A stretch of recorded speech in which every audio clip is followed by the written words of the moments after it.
I bet you've never seen anyone do what I'm about to do with this bagel. Stay tuned to find out. Hello and welcome back to Deliciously Awkward. Today is all about bagels. And let me start by saying that I live in New Jersey and people in New Jersey take their bagels seriously. And yeah, people have very strong feelings about bagels and they're not afraid to argue about them, about the best place to get a bagel, the best flavor of bagel, the best things to put on your bagel. And I'm sure after you see the way I prepare my bagel, I think I'm gonna upset a lot of people in New Jersey and New York and probably the rest of the world. But let's dive right in. So I'm gonna show you the weird way that I've been eating my bagels lately. So let's go make it awkward. So I have my bagel, I have my knife, I have my cutting board, and now normal people would simply put the bagel like this, cut through it all the way, put their spread on it, or put it in the toaster. Me, that's not how we're doing it today. I am gonna put the bagel directly, unsliced, into the toaster oven. Directly, unsliced, into the toaster oven. So I'll let it go for a few minutes and then I'll bring it back out and show you why. So my bagel is out of the toaster oven and you see it's nice and browned beautifully and it is extremely hot. So I'm gonna put it down for a sec and I'll explain why I did what I just did.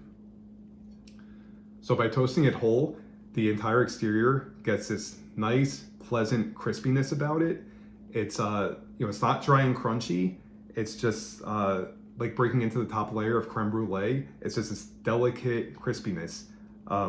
Meanwhile, because it's whole, all the moisture gets trapped inside. So the inside of the bagel is gonna be extremely hot and steaming, but at the same time, unbelievably soft and fluffy.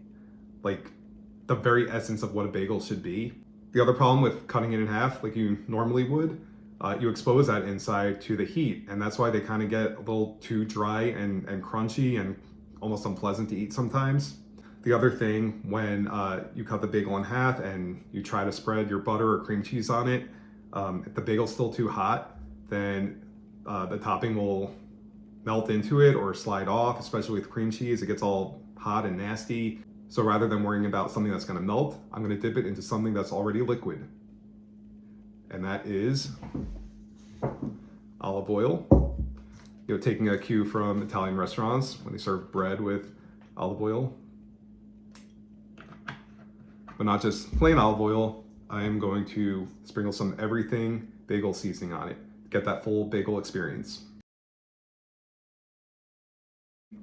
So, yes, I think it's cool enough to handle. So I'm gonna break into it and you'll hear that nice crispiness. And I hope you can see the steam escaping.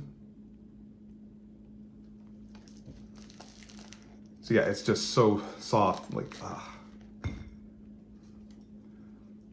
I'm just gonna take a bite plain first.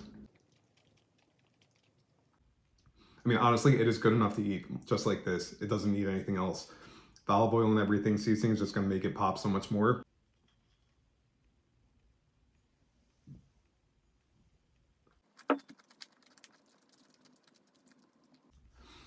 So yeah, I'm telling you, you need to try this. So the other benefit of doing it this way is that it's a lot less messy.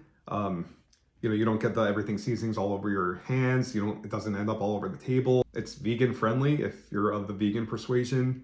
It's healthier. So, I mean, I can't say enough good things. I don't know how I thought of this. One day I was just like, you know what? I don't want to put cream cheese or butter on a bagel. Let me try dipping it in olive oil. And it was great. Next time I did the toasting it whole thing, it's like, oh my God, it's so much better. So really, I really think you should try this. I know it's unusual. I know you might hate me for even suggesting this, but it is really good. So I think I've done enough talking. I want to enjoy the bagel while it's still hot. So if you like what you saw today, make sure to hit the like button and subscribe to see what I have cooking for you next time. Until then, remember to embrace the awkward, including awkward ways of eating bagels, and I will see you later.